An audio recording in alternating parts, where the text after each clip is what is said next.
De Tancret, précis de théologie ascétique et mystique, livre 3, chapitre 2, suite. La quiétude proprement dite. Exposons sa nature, son origine et ses progrès, ses formes diverses et la conduite qu'il y faut tenir. Sa nature.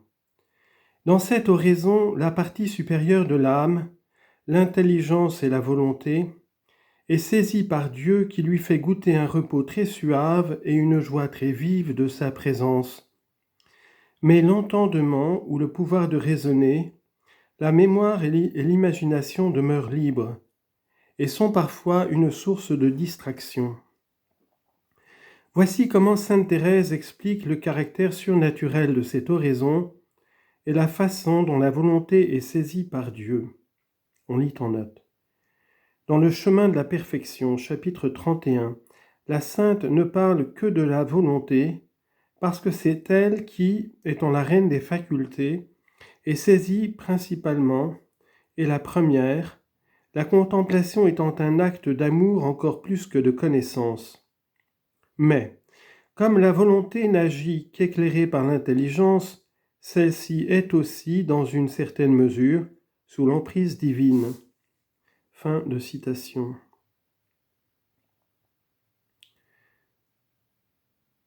Et fin de note. Autre citation de sainte Thérèse dans le corps du texte. C'est quelque chose de surnaturel et que nous ne pouvons nous procurer par nos propres efforts. Ici, en effet, l'âme se plonge dans la paix, ou pour mieux dire, le Seigneur l'y plonge par sa présence, ainsi qu'il en usa envers le juste Siméon. Alors toutes les puissances s'apaisent, et l'âme comprend par un mode de compréhension très différent de celui qui nous vient par les sens extérieurs, qu'elle est tout près de Dieu, et que pour un peu elle en viendrait à être par l'union une même chose avec lui. Ce n'est pas qu'elle le voit des yeux du corps ni de ceux de l'âme, seulement elle se rend compte qu'elle se trouve dans le royaume, ou du moins près du roi, qui doit le lui donner, et elle est saisie d'un si grand respect qu'elle n'ose lui faire aucune demande. La volonté seule est ici prisonnière, et si dans cet état elle peut éprouver quelque peine, c'est de voir qu'elle recouvrera sa liberté. Rien ne l'afflige, ni ne semble l'affliger. Enfin, durant tout ce temps, la jouissance et la suavité intérieure que l'on goûte enivrent et absorbent de telle sorte qu'on ne voit rien de plus à souhaiter, et de grand cœur on dirait avec saint Pierre, « Seigneur, faisons ici 3 tentes. » Comme la volonté seule est prisonnière, les 2 autres puissances peuvent s'égarer, ajoute la sainte. Citation, la volonté doit n'y faire aucune attention, mais demeurer dans sa jouissance et son repos. Et en effet, si elle cherche à les ramener, elles s'égareront toutes les 3. L'imagination surtout s'égare parfois et nous fatigue par son bruit assourdissant. C'est un vrai traquet de moulin.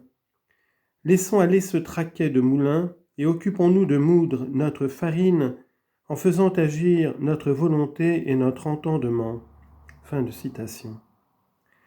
La joie spirituelle produite dans la quiétude est bien différente de celle qu'on goûte dans l'oraison active. C'est ce que sainte Thérèse explique en comparant les goûts divins produits par la contemplation avec les contentements ou consolations de l'oraison affective. Il y a une double différence venant de l'origine et des effets. Les goûts divins viennent directement de l'action de Dieu, tandis que les contentements viennent de notre activité aidée de la grâce. Pour le faire comprendre, elle se sert de la comparaison des 2 bassins. L'un est alimenté par un aqueduc qui amène les eaux de loin, l'eau y entre avec bruit. C'est l'image des consolations qu'on goûte dans l'oraison active. L'autre est alimenté par une source qui jaillit de notre fond et se remplit sans aucun bruit, image de la contemplation, où l'eau de la consolation coule de notre fond le plus intime, avec une paix, une tranquillité et une suavité extrême. Aussi les joies de la contemplation sont bien supérieures à celles de l'oraison active. À peine cette eau céleste a-t-elle commencé à jaillir de sa source, qu'aussitôt l'on dirait que tout notre intérieur se dilate et s'élargit. Ce sont alors des biens spirituels qui ne se peuvent dire, et l'âme même est incapable de comprendre ce qu'elle reçoit en cet instant. Elle respire comme une excellente odeur. Pour me servir d'une comparaison, c'est comme si dans ce fond intérieur il y avait un brasero où l'on jetterait des parfums exquis. Mais la sainte ajoute que c'est là une comparaison bien imparfaite. Dans sa vie, elle affirme que ses joies ressemblent à celles du ciel et que l'âme perd le désir des choses de la terre. Elle voit jusqu'à l'évidence que le bonheur dont elle jouit n'est point d'ici-bas, qu'il n'y a ni richesse, ni puissance, ni honneur, ni plaisir qui puisse lui donner l'espace même d'un clin d'œil, ce contentement vrai, ce rassasiement si senti. La cause principale de cette joie, c'est la présence sentie de Dieu. Le Seigneur veut alors dans sa munificence faire comprendre à cette âme qu'il est tout près d'elle, si près qu'elle n'a plus besoin de lui envoyer de messagers. Elle peut lui parler elle-même et sans élever la voix, car à cause de sa proximité, il la comprend au seul mouvement de ses lèvres. Sans doute, ajoute-t-elle, Dieu est toujours avec nous, mais il s'agit d'une présence spéciale. Ce divin monarque, notre maître, veut que nous nous rendions compte qu'il nous entend, que nous éprouvions les effets de sa présence. Il lui plaît d'agir dans notre âme d'une manière spéciale, en la remplissant d'une très vive jouissance intérieure et extérieure. Cette dilatation de l'âme produit des dispositions vertueuses excellentes, en particulier la crainte d'offenser Dieu, qui remplace la crainte de l'enfer, l'amour de la pénitence et des croix, l'humilité, le mépris des joies du monde.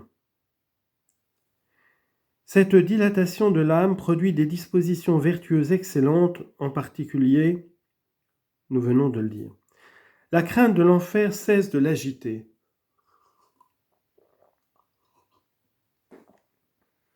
Tandis que celle d'offenser Dieu grandit en elle.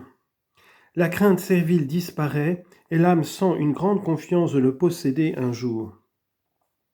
Au lieu d'appréhender comme auparavant de ruiner sa santé en pratiquant la pénitence, elle croit tout possible avec le secours divin, et ses désirs de l'embrasser n'ont jamais été si grands. Autrefois elle redoutait les croix, maintenant elle les craint moins, parce que sa foi est plus vive. Elle sait que si elle les embrasse pour l'amour de Dieu, sa majesté lui donnera grâce pour les supporter patiemment. Parfois même elle les appelle de ses vœux, tant est vif son désir de faire quelque chose pour lui. Connaissant mieux sa grandeur, elle a une plus basse opinion d'elle-même. Comme elle a expérimenté les délices qui viennent de lui, les plaisirs du monde ne sont plus à ses yeux que fumier. Elle s'en éloigne peu à peu, et elle a pour le faire plus d'empire sur elle-même. Enfin, elle avance dans toutes les vertus, et ses progrès seront continuels si toutefois elle ne retourne pas en arrière et n'offense point Dieu, car autrement, pour élevée qu'elle puisse être, eût-elle même atteint les plus hauts sommets, tout lui échappe.